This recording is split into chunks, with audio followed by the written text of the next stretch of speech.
حران کے قید خانے میں سالار شمس الدین اور شاد بخت قید تھے۔ سلطان ایوبی نے حکم دے دیا تھا کہ انہیں وہاں سے نکالنے کا بندوبست کیا جائے، لیکن انہوں نے حران میں اپنا جو گروہ تیار کر رکھا تھا وہ پہلے ہی بندوبست کر چکا تھا۔ ان سالاروں نے فوج اور انتظامیہ کی ہر سطح پر ایک ایک دو آدمی داخل کر رکھے تھے۔ سالاروں کے فرار میں دشواری یہ تھی کہ انہیں قید خانے کے تہہ خانے میں رکھا گیا تھا۔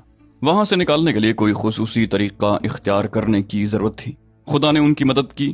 گمشتگین کو حلب سے بلاوا آ گیا اور وہ اپنے اعلیٰ حکام، مشیروں اور محافظوں کو ساتھ لے کر روانہ ہو گیا۔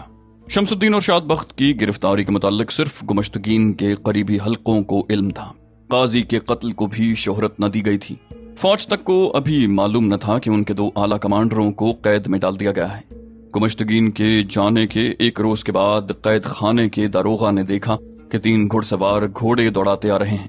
وہ گرد سے باہر آئے تو اس نے دیکھا کہ ان کے ساتھ 2 گھوڑے خالی ہیں۔ دن کا وقت تھا۔ گھوڑے قید خانے کے دروازے پر آ کر رک گئے۔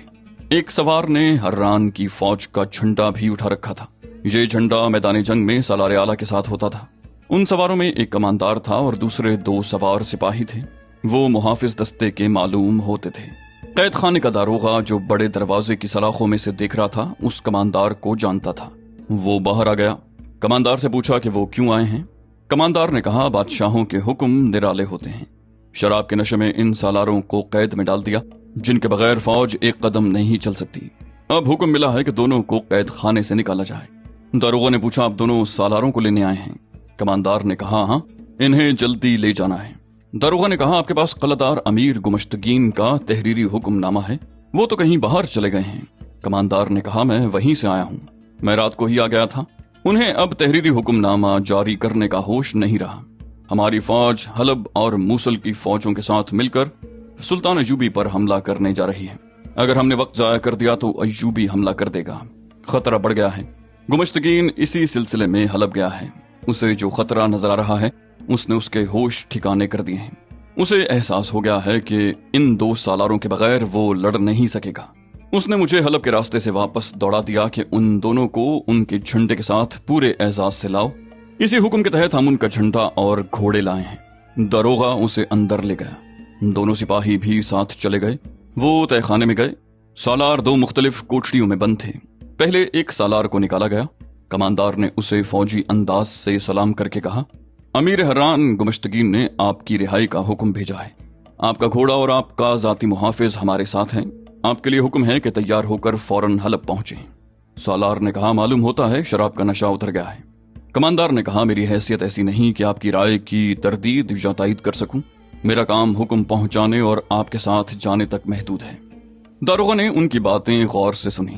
اسے یقین ہو گیا کہ یہ کوئی گڑبڑ نہیں ہے، لیکن دوسرے سالار کو نکالنے لگے تو داروغہ کو شک ہو گیا۔ اس سالار نے کماندار کو دیکھا تو جذبات سے مغلوب ہو کر بولا، تم آ گئے؟ سب ٹھیک ہے؟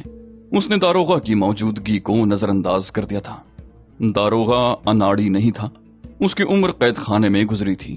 اس نے کوٹڑی کا تالا کھول دیا تھا۔ دروازہ کھلنا باقی تھا۔ اس نے تالا پھر چڑھا دیا اور بولا، تحریری حکم نامے کے بغیر میں انہیں رہا نہیں کروں گا۔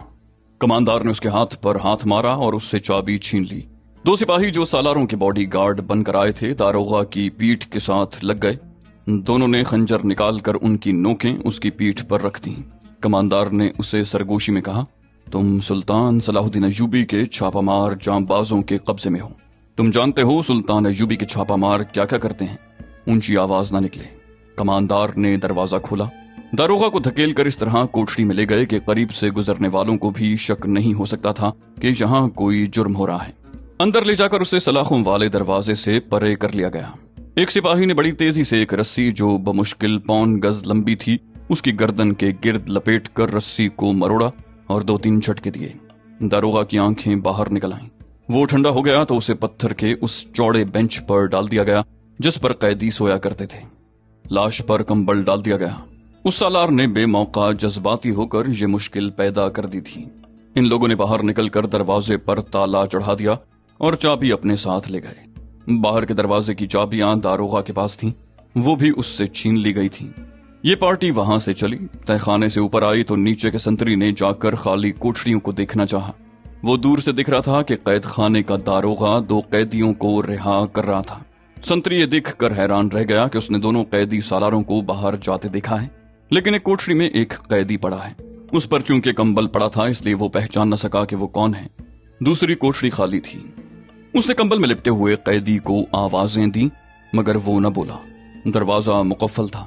संतरी ने सलाखों में से बर्छी अंदर की। उसकी नोक कैदी तक पहुंच गई। उसने नोक कैदी को चुभोई। वो फिर भी न उठ सका। बर्छी से उसने कंबल हटाकर उसका चेहरा नंगा कर दिया। ये देखकर घबरा गया कि वो तो कैद खाने का दारोगा था। आंखों और चेहरे से साफ पता चलता था कि वो मरा हुआ है। उसने वहीं से चिल्लाना शुरू कर दिया, खबरदार खबरदार। कैदी निकल गए। वो ऊपर को दौड़ा। उसकी पुकार पर नक्कारा बजने लगा। ये अलार्म था। उस वक्त फरार होने वाली पार्टी बड़े दरवाजे पर पहुंच गई थी। संतरी दौड़ा आ रहा था। बड़े गेट की चाबियां कमांदार के पास थीं। उन्होंने कदम तेज कर दिए और अंदरूनी ताले को चाबी लगाई। संतरी ने दूर से कहा, इन्हें रोक लो, दारोगा कोठरी में मरे हुए हैं। नक्कारे की आवाज पर कैद खाने के तमाम संतरी अपनी अपनी ड्यूटी पर पहुंच गए। बाहर की गार्ड दौड़ी आई। दरवाजा खोल दिया गया। चूंकि ये खतरे का अलार्म था इसलिए बाहर से आने वाली गार्ड की नफरी ट्रेनिंग के मुताबिक बहुत तेजी से दरवाजे में दाखिल हुई। सबसे बड़ा खतरा यह हुआ करता था कि कैदियों ने बगावत कर दी होगी या कहीं आग लग गई होगी। वो संतरी जो चीखता चिल्लाता रहा था बाहर से आने वाली गार्ड के सैलाब में गुम हो गया। इस हड़बोंग से फायदा उठाते हुए फरार होने वाले बाहर निकल गए। घोड़े बाहर खड़े थे। वो घोड़ों पर सवार हुए, लेकिन घोड़े घूम कर चले तो किसी ने उन्हें ललकारा, रुक जाओ, मारे जाओगे। उन्होंने घोड़ों को एड़ लगा दी। पीछे से एक ही बार तीरों की बौछार आई। 2 तीर कमांदार की पीठ में उतर गए और एक तीर एक सालार के घोड़े के पिछले हिस्से में लगा। कमांदार ने जिस्म में 2 तीर लेकर भी अपने आप को संभाले रखा। सालार शमसुद्दीन का घोड़ा तीर खाकर बिदका। शमसुद्दीन ने उसे संभालने की कोशिश की और उसे कमांदार के घोड़े के करीब ले जाकर उसके घोड़े पर कूद गया। कमांदार आगे को झुक गया। शमसुद्दीन ने उसके हाथ से बागें ले ली। पीछे से और तीर आए, लेकिन घोड़ों की रफ्तार अच्छी थी। वो जद से निकल गए। उन्होंने पीछे देखा। कैद खाना दूर रह गया था, लेकिन 10-12 घुड़सवार उनके ताकुब में घोड़े दौड़ा चुके थे। आगे इलाका खुला था। आबादी दूसरी तरफ थी। फरार होने वालों ने घोड़ों को इंतहाई रफ्तार पर डाल दिया। उनके पास हथियारों की कमी थी। दोनों सालार निहत्ते थे। कमांदार शहीद हो रहा था। वो मुकाबला करने की हालत में नहीं थे। आगे चट्टाने और टीले आ गए। एक सालार ने कहा, बिखर जाओ, अकेले अकेले हो जाओ। वो मंझे हुए सवार थे। ताकुब करने वाले अभी दूर थे। उन्होंने देखा कि फरार होने वाले एक दूसरे से दूर दूर होकर चट्टानों में गायब हो गए हैं। वो सुस्त पड़ गए और निकलने वाले निकल गए। उस वक्त हलब के बाहर तीनों मुसलमान उमरा की जो कॉन्फ्रेंस मुनक्किद हुई थी बर्खास्त हो गई। उन्होंने सुल्तान पर हमले का प्लान बना लिया था। ज्यादातर अक्ल सलीबी मुशीरों की इस्तेमाल की गई थी। उन्होंने ये भी तय कर लिया था कि तीनों फौजों की तरतीब क्या होगी। हमले के लिए गुमश्तगीन की फौज को आगे रखना था। उसके पहलुओं की हिफाजत की जिम्मेदारी हलब की फौज की थी और पहले हमले के बाद दूसरा हमला जो सुल्तान अय्यूबी के जवाबी हमले को रोकने के लिए करना था, सैफुद्दीन के सुपुर्द किया गया था। सैफुद्दीन ने इस मुतहिदा महाज को यह धोखा दिया कि वो अपनी फौज का एक हिस्सा अपने भाई इज्जुद्दीन मसूद की कमान में छोड़ आया था। मुश्तरका कमान को उसने ये बताया था कि ये महफूजा है जिसे वो हंगामी हालात में इस्तेमाल करेगा, मगर अपने भाई को उसने कहा था कि वो हलब और हर्रान की फौजों की कैफियत देखकर आगे आए। अगर जंग की हालत हमारे खिलाफ हो गई तो महफूजा को मूसल के दिफा में इस्तेमाल किया जाए, और अगर जवाबी हमले में शरीक होना ही पड़ा तो ये शिरकत ऐसी हो कि मूसल का और अपने मफाद का ज्यादा ख्याल रखा जाए। माह रमजान शुरू हो चुका था। इन तीनों फौजों में ऐलान कर दिया गया था कि जंग के दौरान रोजे की कोई पाबंदी नहीं। 3-4 रोज बाद तीनों अफवाज अपने अपने शहर से कूच कर गईं। उन्हें कुरून हमात के करीब आकर इकट्ठे होना और हमले की तरतीब में आना था। इस कूच से 2 रोज पहले सुल्तान अय्यूबी अपनी मोर्चाबंदी देख रहा था जब उसे इतला मिली कि हर्रान से 2 सालार मफरूर होकर आए हैं और उनके साथ एक लाश है। सुल्तान अय्यूबी ने घोड़े को एड़ लगा दी। वहां जाकर वो घोड़े से कूद कर उतरा और दोनों सालारों को गले लगाया। फिर दोनों सिपाहियों से गले मिला। ये दोनों उसके नामवर छापामार जासूस थे। कमांदार भी उसका जासूस था और एक अरसे से गुमश्तगीन की फौज में था। सुल्तान अय्यूबी ने लाश के गालों का बोसा लिया और हुक्म दिया कि लाश दमिश्क भेज दी जाए और शहीदों के कब्रिस्तान में दफन की जाए। सालार शमसुद्दीन ने अपनी बिपता सुनाने से पहले जंगी बातें शुरू कर दी। बोला, आप यहाँ बैठे क्या सोच रहे हैं? सुल्तान अय्यूबी ने कहा, मैं कुमक का इंतजार कर रहा हूँ। गुज़श्ता रात इत्तला मिली है कि कुमक आज रात पहुंच जाएगी। उसे काहिरा से आना था, इसलिए इतने दिन लग गए। सुल्तान अयूबी ने दोनों भाइयों को तफसील से बताया कि उसकी नफरी कितनी है और उसने किस तरह डिप्लॉय कर रखा है। उसी वक्त सुल्तान अयूबी ने अपने तमाम दस्तों के कमांडरों को बुलाया और शमसुद्दीन और शाद बख्त से मिलाया। पुराने अफसर दोनों को जानते थे। सुल्तान अयूबी ने दोनों से कहा कि वो उसके कमांडरों को बताएं कि जो अफवाज हमला करने आ रही हैं उनकी जंगी अहलियत कैसी है और जज्बाती कैफियत क्या है। उन्होंने बताया कि फौज बहरहाल फौज होती है, दुश्मन को अनाड़ी और कमजोर समझना एक जंगी लग़्ज़िश तसव्वुर की जाती है। ये न भूलें कि ये मुसलमान अफवाज हैं जिनके सिपाही पीठ दिखाने के आदी नहीं। सिपाहियों में अस्करी रूह मौजूद है, वो पूरे जोश व खरोश से लड़ेंगे। उनके जहनों में ये डाला गया है कि आप लोग दरिंदे, वहशी और औरतों के शिकारी हैं और सुल्तान सलाहुद्दीन अपनी सल्तनत को वुसअत देने आया है। सलीबियों ने उनके दिलों में आपके खिलाफ नफरत भर रखी है। सालारों ने बताया कि जहां तक उनकी क़यादत का ताल्लुक है वो काबिल तारीफ नहीं, इनमें कोई भी सुल्तान अयूबी नहीं। सैफुद्दीन और गुमश्तगीन अपने जाती मफाद के लिए लड़ने आ रहे हैं, दोनों अपने हरम और शराब के मटके साथ लाएंगे। हमारी जगह गुमश्तगीन अपनी फौज की कमान खुद करेगा। ये क़यादत फौज को तरीके से नहीं लड़ा सकेगी, फिर भी आपको मोहतात होकर लड़ना पड़ेगा। वो आपको उन पहाड़ियों में महासरे में लेना चाहते हैं। तीनों फौजों की कमान मुश्तरक हो गई है, लेकिन वो दिल से मुत्तहिद नहीं। ये बातें हो रही थीं कि खतीब इब्न अल मखदूम, साइका, कैद खाने का ओहदेदार और एक जासूस पहुंच गए। वो रास्ता भूल गए थे, इसलिए देर से पहुंचे। सुल्तान अयूबी को मालूम था कि खतीब उसका हामी है और वो मूसल में उसके जासूसों की रहनुमाई और निगरानी करता रहा है। सुल्तान अयूबी ने उसे भी इजलास में शामिल कर लिया और उसे कहा कि वो मूसल की फौज के मुताल्लिक कुछ बताए। खतीब ने कहा, वो अमीर अपनी फौज को किस तरह लड़ाएगा जो शराब और औरत का रसिया हो और कुरान से फाल निकाल कर फैसले करता हो। जिसके सीने में ईमान ही नहीं वो मैदान जंग में ज्यादा देर नहीं ठहर सकता। उसने मुझसे कहा कि मैं कुरान से फाल निकाल कर बताऊंगा कि सुल्तान अयूबी के खिलाफ जंग में उसे फतह होगी या शिकस्त। मैंने उसे बताया कि चूंकि उसका ये इक़दाम कुरानी अहकाम के खिलाफ है, इसलिए उसे शिकस्त होगी। उसने मुझे कैद में डाल दिया। वो कुरान को जादू की किताब समझता है। मैं आपको कुरान की करामात सुनाता हूँ। मेरा फरार कुरान की बदौलत मुमकिन हुआ।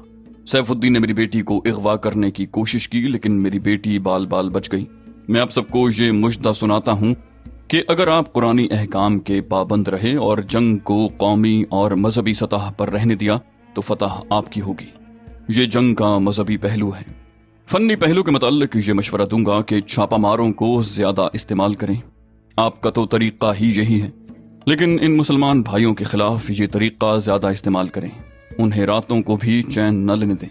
खतीब को जिस ओहदेदार ने फरार कराया था वो भी साथ था। उसकी दरखास्त पर उसे फौज में शामिल कर लिया गया और खतीब को उसकी बेटी साइका के साथ दमिश्क भेज दिया गया। सालार शमसुद्दीन और सालार शाद बख्त को सुल्तान अयूबी ने अपने साथ रखा।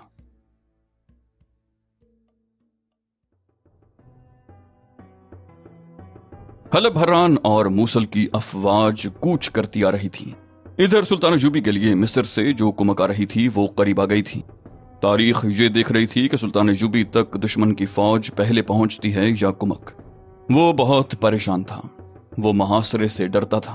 कुमक के बगैर महासरा तोड़ना आसान नहीं था। उसने दिमागी कुव्वत का आखिरी जर्रा भी इस मसले पर सर्फ कर डाला कि वो महासरे में आ गया तो इतनी थोड़ी नफरी से महासरा किस तरह तोड़ेगा। वो इस कदर परेशान हो गया कि उसने अपनी आला कमान के सालारों से भी इसका इजहार कर दिया। उसने कहा, छापामार दस्तों को मुकम्मल तौर पर अपने काबू में और अपनी नजर में रखना। कुमक का कुछ पता नहीं, महासरे का खतरा है। महासरा सिर्फ छापामार ही तोड़ सकेंगे। एक सालार ने कहा, अल्लाह को जो मंजूर होगा वो होकर रहेगा। ये एक कला तो नहीं जिसमें महसूर होकर हम लड़ नहीं सकेंगे। इन चट्टानों पर हम घूम फिर कर लड़ेंगे। उस रात भी वो अच्छी तरह सो न सका। उसके खेमे में किंदील जलती रही। उसने मैदान जंग और उस इलाके का जो नक्शा बनाया था उसी को देखता और उस पर निशान लगाता रहा। अगर उसे कोई गैर फौजी देखता तो यही कहता कि वो शतरंज खेलने की मशक कर रहा है। सहरी खाने के लिए जब नक्कारे बजे और उसकी फौज जाग उठी तो उसकी भी आंख खुली। उसे दो खबरें इकट्ठी मिली। एक ये कि कुमक पहुंच गई है और दूसरी ये कि दुश्मन की अफवाज 8-10 कोस तक आ गई हैं और शायद कल हमारे सर पर आ जाएं। ये देखभाल की किसी पार्टी का कमांडर था। उसने बताया कि दुश्मन की पेशकदमी 3 हिस्सों में हो रही है। एक हिस्सा आगे है, दूसरा पीछे और तीसरा उससे पीछे। सुल्तान अयूबी ने जो मालूमात लेनी थी ले ली। उसने ये इत्तलाएं लाने वालों को भेज दिया और दरबान से कहा कि वो छापामार दस्तों के कमांडर और कुमक के आला कमांडरों को फौरन बुला लाए और उन्हें कहे कि वो सहरी उसके साथ खाएं। उसने जल्दी जल्दी वजू किया और कुमक आ जाने पर शुक्राने के नफल पढ़े, फिर खुदा से कामयाबी की इल्तिजा की। थोड़ी ही देर में छापामारों का कमांडर आ गया और उसके बाद कुमक के 4 कमांडर आ गए। सहरी का खाना भी आ गया। कुमक उसकी तवक्को से कम थी, लेकिन इन हालात में यही काफी थी। अल आदिल ने असलहा जो भेजा था उससे सुल्तान अय्यूबी मुतमईन हो गया। असलहे में छोटी और बड़ी मंजनीकें ज्यादा थीं और आतिशगीर मादा भी बहुत ज्यादा था। कुमक नफरी के लिहाज से थोड़ी थी, लेकिन ये नफरी चूंकि तजुर्बाकार थी इसलिए कारगर तसव्वुर की जाती थी। अलबत्ता ये दुश्वारी नजर आ रही थी कि इस फौज और घोड़ों को पहाड़ी लड़ाई का तजुर्बा नहीं था। इतने में इंटेलिजेंस का सरबराह हसन बिन अब्दुल्लाह भी आ गया। उसने बताया कि हलब से अपना एक जासूस आया है जिसने ये मालूमात दी हैं कि सलीबियों ने इस मुश्तरका लश्कर को तीरों और कमानों का जखीरा, आतिशगीर मादे के मटके और 500 घोड़े भेजे हैं। जासूस ने यह भी बताया है कि वो पेशकदमी के बाद आया है, इसलिए उसने देखा है कि ये मटके ऊंटों पर लाद कर लाए गए हैं। ये काफिला अलग थलग फौज के साथ है, मंजनीकें भी साथ हैं। इससे जाहिर होता है कि दुश्मन मंजनीकों से आग के गोले फेंकेगा और फलीते वाले आतिशी तीर चलाएगा। सुल्तान अय्यूबी ने छापामार दस्तों के आला कमांडरों से कहा, तुम्हें सब कुछ बताया जा चुका है, अपना काम तुम जानते हो। अब पहले मंसूबे में ये तरमीम कर लो कि जब तक दुश्मन हमला न करे उस पर कहीं भी शबखून न मारना। इत्तला के मुताबिक वो सीधा कुरून हमाद की तरफ आ रहा है। शबखून मारोगे तो उसकी रफ्तार सुस्त हो जाएगी। हमले के बाद तुम्हें मालूम है कि मैं जवाबी हमला नहीं करूंगा। दुश्मन को मेरे हमले की तवक्को होगी जो मैं सामने से नहीं अक़ब से करूंगा। तुम्हारा काम उस वक्त शुरू होगा जब दुश्मन अक़ब के हमले से घबराकर इधर उधर निकलने की कोशिश करेगा। इन पहाड़ियों में से दुश्मन का एक भी सिपाही निकल कर न जाए। ज्यादा से ज्यादा कैदी पकड़ो, वो मुसलमान सिपाही हैं, तुम्हारी कैद में आएंगे तो हक और बातिल को समझ जाएंगे। यही मेरा मंशा है। हमारे मुकाबले में आकर हमारे तीरों से और हमारी तलवारों से जो मरता है उसे मरने से मैं रोक नहीं सकता। तुम्हारे सामने ये इत्तला आई है कि दुश्मन आतिशगीर मादे के मटके ला रहा है। होना तो ये चाहिए कि ये सही हालत में हमारे कब्जे में आ जाएं, लेकिन इनसे तुम एक फायदा उठा सकते हो। अपने किसी दस्ते के 10-12 मुंतखब छापामारों को ये काम सौंपो कि वो हमले के दौरान शबखून मारकर इन मटकों को तोड़ दें और आग लगा दें। दिन के वक्त वो देख लें कि मटकों का काफिला कहाँ है। सबसे ज्यादा जरूरी बात यह है कि दुश्मन अभी नदी तक नहीं पहुंचा। घोड़ों को पानी पिला लो और मशकीज़े भर लो। मौसम सर्द है और ये सहरा नहीं, प्यास से कोई नहीं मरेगा। फिर भी ये जंग है और प्यास परेशान करेगी। उसे रुखसत करके उसने कुमक के कमांडरों से कहा, तुम लोग सिर्फ ये जहन में रखना कि ये मिस्र का सहरा नहीं, पहाड़ी इलाका है और ठंड है।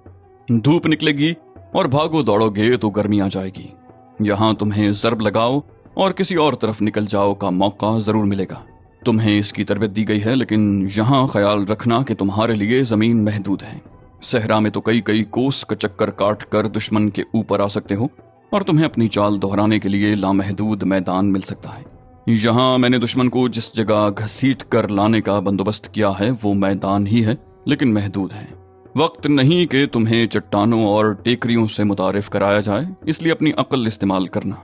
तीरंदाजों को चट्टानों पर रखना, घोड़ों को टेकरियों पर न ले जाना, जल्दी थक जाएंगे। हमारे घोड़े कुछ आदी हो गए हैं। उसने कुमक को महफूजा के तौर पर रख लिया और कमांडरों को अपनी आला कमान के सालारों के सुपुर्द कर दिया। इन सालारों को जंग का प्लान दिया जा चुका था। तो दोस्तों ये थी हमारी आज की एपिसोड। उम्मीद करते हैं आपको हमारी एपिसोड पसंद आई होगी।